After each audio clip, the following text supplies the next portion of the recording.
जी, ये जो पूरा विषय है, क्या राजनीतिक तौर पर आप इसको देखते हैं? क्योंकि ये कहा जा रहा है कि भाई आपको वोट लेना था इसलिए आपने कार्ड को इस तरह से बन जाने दिया, या वाकई में अब ये जो इसके अंदर जो भी खामियां हैं उसको दुरुस्त करने का एक प्रोसीजर है और वो हो रहा है। कैसे देखते हैं इस पूरे प्रकरण को आप? देखिए, पहली बात तो ये कि हमारे यहाँ पर कोई भी चीज, और हमारे यहाँ ही क्यों, कहीं कहीं पर भी हो, उससे राजनीति से वो मुक्त तो रह नहीं पाती है। तो सब लोग अपने अपने तरीके से चीजों को देखते हैं। एक हमेशा कथा कोट की जाती है कि 7 अंधे थे, वो हाथी को अलग अलग जगह से छू रहे थे और वो अपनी अपनी जगह सारे सही थे और सब अपनी अपनी व्याख्या कर रहे थे। तो ये आंकड़े, अब विदु जी ने अपने आंकड़े रख दिए कि नहीं जी, चुनाव के बाद भी बढ़े हैं, और चुनाव अगर ऐसा होता तो चुनाव के बाद ना बढ़ते। लेकिन एक बात तो सही है कि अगर फर्जी आई कार्ड, फर्जी बीपीएल कार्ड बन रहे हैं और जो लोग पात्र नहीं है वो उसका लाभ ले रहे हैं, तो जो उस वो पूरी प्रक्रिया है सरकार की, उसमें तो कई खामी है।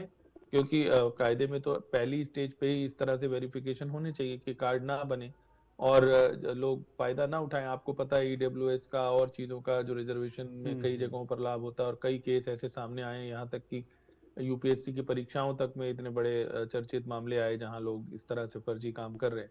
और ईडब्ल्यूएस का फायदा लेने के लिए भी कई तरह से लोग वो करते हैं, जैसे इसमें था कि उन्होंने फर्जी तरीके से बंटवारा दिखा दिया परिवारों का और इस तरह से।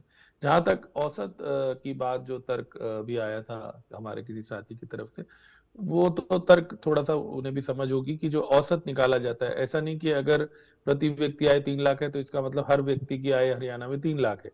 अगर एक व्यक्ति की आय 10 लाख है और एक व्यक्ति की आय 1 लाख है, तो उसकी औसत जो है वो 5 लाख बन जाएगी या 4 लाख बन जाएगी, है ना। तो औसत निकाला जाता है उस लिहाज से 1 लाख। अच्छा, जहां तक अब की बात है, अगर मान लीजिए कोई फुल प्रूफ सिस्टम और न्यायपूर्ण सिस्टम से यदि कोई व्यक्ति जो बीपीएल का पात्र नहीं है उसको बाहर किया जाता है, तो उसमें कोई आपत्ति नहीं होनी चाहिए मेरे हिसाब से, क्योंकि देर आए दुरुस्त आए।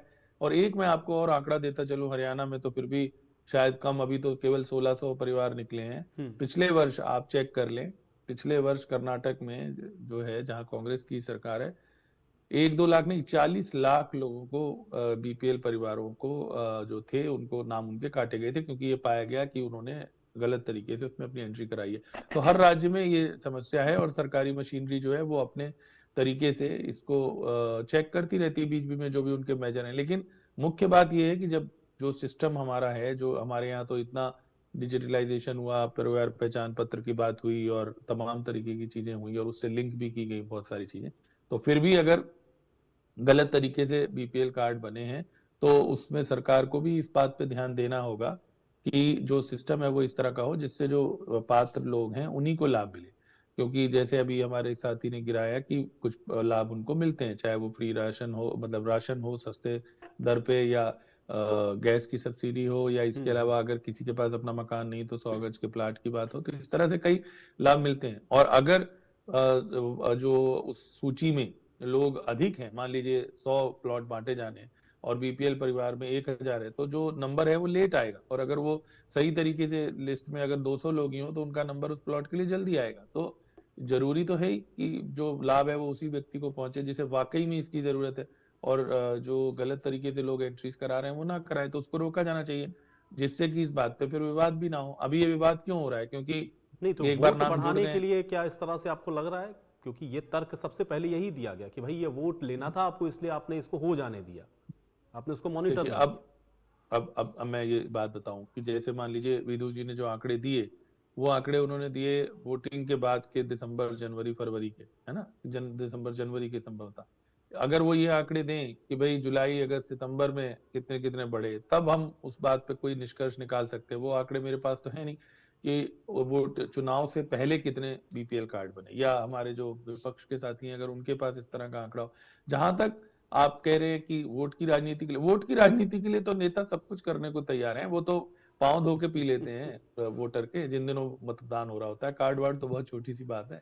तो इसलिए इसमें कोई दो राय नहीं कि कोई भी पार्टी हो, वो वादे कर देती है, वो तो कह देते हैं हम चांद तारे तोड़ के ले आएंगे, और उसके बाद फिर जब लागू करने की बात होती है तो कभी कोर्ट रास्ते में आ जाता है, कभी कोई चीज रास्ते में आ जाती है। तो ये तो एक स्वाभाविक सी बात है कि जिस समय चुनाव चल रहा होता है या चुनाव से पहले, आप हमेशा देखिए ना, चाहे नौकरियों की बात हो, चाहे और रियायतों की बात हो, सब्सिडी की बात हो, 2100 रुपए देने की बात हो, कुछ भी बात हो, ये सब बातें चुनाव से पहले होती हैं। तो अगर उसमें कोई लचीलापन रखा गया और तो तभी मैंने कहा कि अगर हमें जो आंकड़े ठीक जुलाई, है अगस्त, गुरमीत जी, आप ये कह रहे सितंबर हैं कि दोनों संभावनाओं से इनकार नहीं किया जा सकता, लेकिन